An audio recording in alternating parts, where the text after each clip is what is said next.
Si vu d'en haut, tout paraît encore calme, sur les bords des bassins du port de plaisance de La Rochelle, il flotte comme un air de tempête.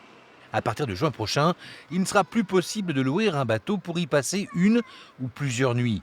Une décision qui sonne comme un coup de poignard pour les sociétés qui travaillent dans ce secteur. Pour cette entreprise, cela représente 70% de son chiffre d'affaires en moins. On aurait préféré justement un dialogue et une régulation via des sociétés afin d'éviter tous les problèmes qu'a pu engendrer cette activité au niveau du port, tout du moins ce que eux désignent comme problème, puisque les nuisances, etc., sont faites aussi par les gens qui arrivent en escale, par des gens qui vivent à bord, et pas uniquement par des sociétés qui louent des bateaux en hébergement à flot.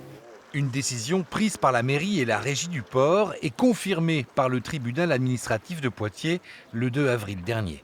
D'abord parce que les infrastructures ne sont pas adaptées, les sanitaires, les accès, le stationnement, la sécurité sur les pontons, avec des risques de chute à la mer, des risques divers sur les pontons qui ne sont pas forcément pris en compte par des gens qui viennent dormir à l'hôtel, concrètement, c'est ça.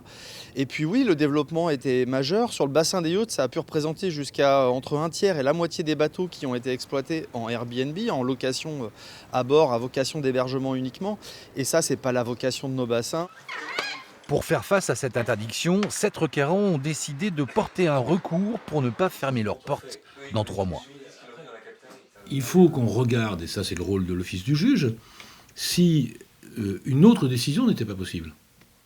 Si une atteinte moins grave à la liberté de commerce et d'industrie n'était pas possible ou envisageable. Là encore, la mairie ne répond pas. La mairie répond interdiction définitive, absolue et terminée. Donc je pense sincèrement qu'au fond, on a des chances très sérieuses de faire réformer cette décision. Sur les 5100 anneaux que compte le plus grand port de plaisance d'Europe, 150 bateaux ont été identifiés. Selon les professionnels du secteur, cela représente plus de 4000 nuitées par an, 14 000 voyageurs, un nombre jugé trop important pour les infrastructures portuaires.